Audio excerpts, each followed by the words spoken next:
So guys, good morning. Ayan, at nauna ako doon sa location na na pagaganapan ng Christmas party ng Dix 1P. So guys, at ito pa nga, may bago dumating si Tito Dens. At ito yung location ni Papa Jojo. So guys, update ko kayo mamaya. 3, 2, 1.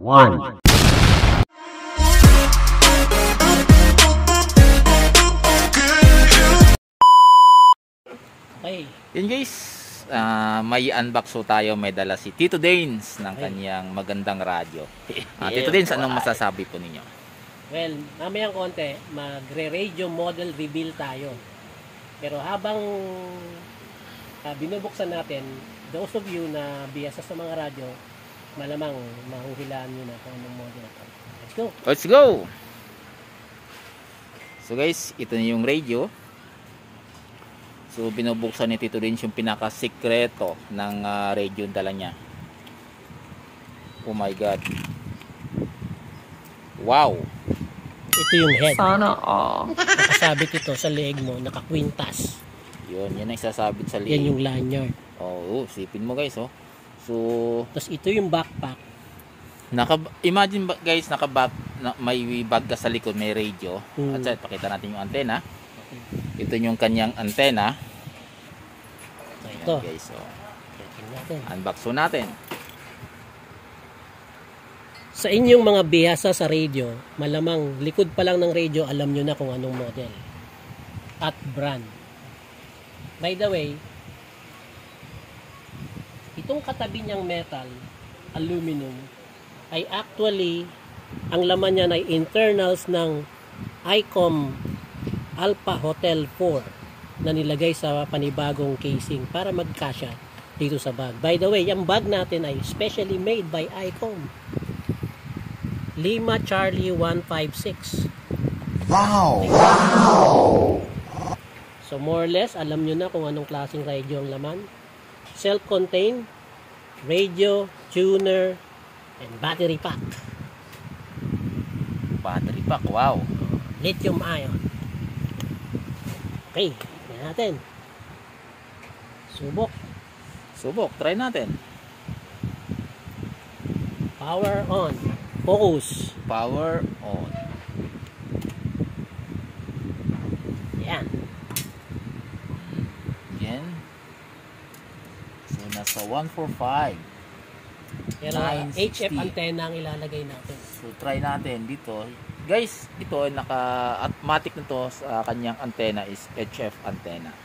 Pero hindi tayong VHF, mamaya susubukan natin. Pero unahin natin ang HF antenna. So, guys, oh. So, pag dala-dala mo yan sa bundok, mag-ingat ka sa mga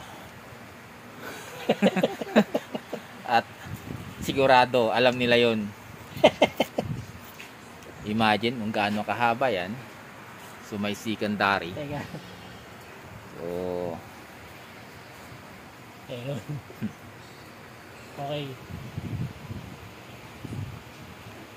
Luluwagan muna natin. I-pause mo muna. Baka maubos yan. go Tito Joel. Magandang hapon po sa lahat. Isang makulimlim na hapon ngayong araw po ng linggo. Kumabati po ang aking himpilan po sa inyo ang isang napakagandang hapon. Ayun. Actually si Tito Joel is kasama ni Tito Dens ngayon dun sa kanilang ika nga dito sa tahalan ng ating Tito Jojo. So guys, ayan yan. Yun yung location. So kami pa yung nauna. Okay na. Yung tower. Okay na yan? Okay. Okay. Magkakabit tayo ng antena ngayon. Para siyang fishing pole kahaba. Kasi nagamit tayo ng hotel packs. HF. So nakalimutan mo yung kanyang pamingwit.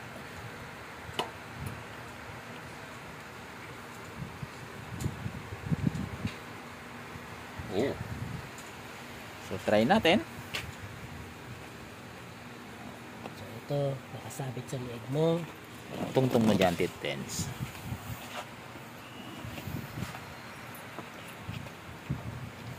yung radio, out of the box, nakadikit yan dito sa body.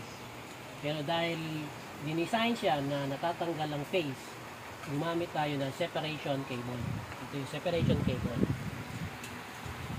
Yan. Nasa 2 meter tayo. Subukan natin ang 50 megahertz. Yan ang 10 meter band.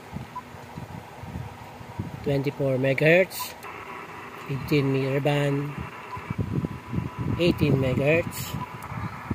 14 megahertz. At yung punta natin yung dekada. Yung paborito ng marami.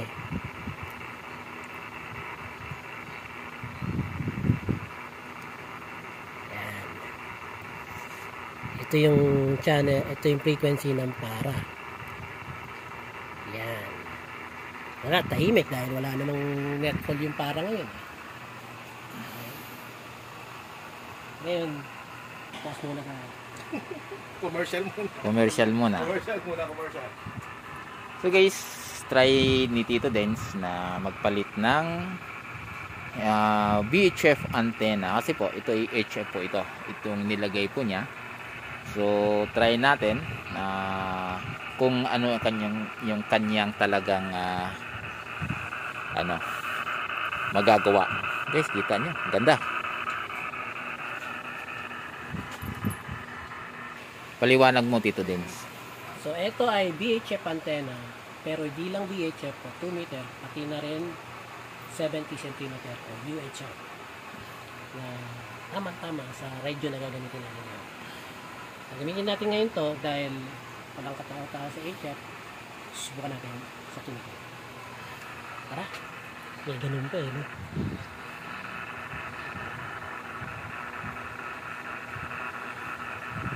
Yun guys, kinakabit na ni Tito Dens. Itatry ng sa VHF.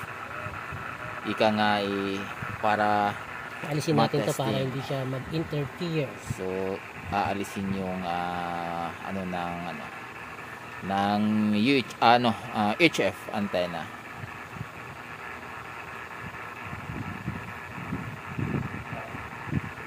Hindi matanggal dahil matigas.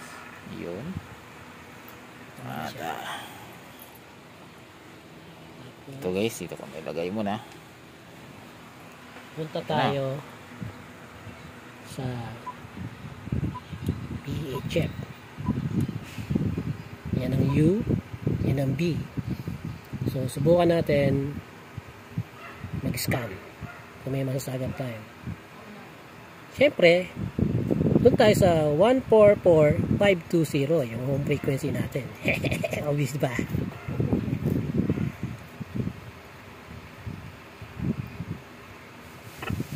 Uy, may tao.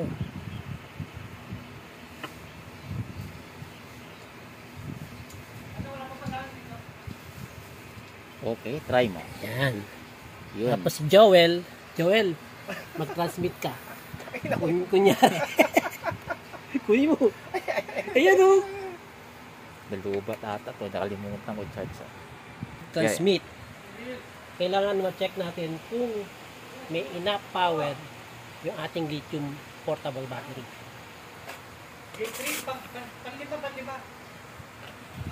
Gagamitin natin to. Daming accessories. Dahil parati nang nakaabang yung man pack natin dito. Masusukat natin yung power ng battery para ready tayo anytime na magkaroon ng emergency o disaster. Okay. Ilan ang basa mo? 13. 13.8. 13. Pero 13.8. 13.8 ba? 13. 0 ato o 8? Parang 0 eh. Parang 13. 13. O, pwede na yan. Oh. Pwede yan. So, dahil pwede yan, subukan mo dyan. Audio check. Audio check. 1, 2, 3. Sasagot naman ako. Sige. check.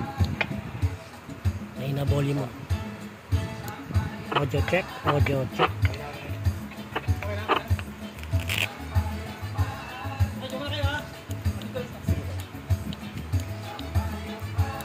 Check. Wala dito, Days. Ako pumapasok. Magpapaturo tayo kay caster. Actually, umikot mula ako sa location. Ito yung antenna, yung tower ni Tito Jolas.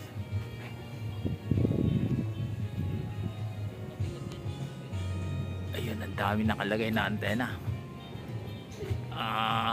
Yung pinakatuktok is X700, yun nasa likod X510, folded dipole na UHF, kabila is folded dipole na VHF, yung kabila is red antenna, and then yung nasa baba niya ay yung may directional siya na 1, 2, 3, 4, 5 single 13, and then may mini G7 at saka yung isang G6. Yun ang kanyang antenna, guys. At sa yung isa ay balon pang HF antenna. Marami pong salamat. Magandang araw po.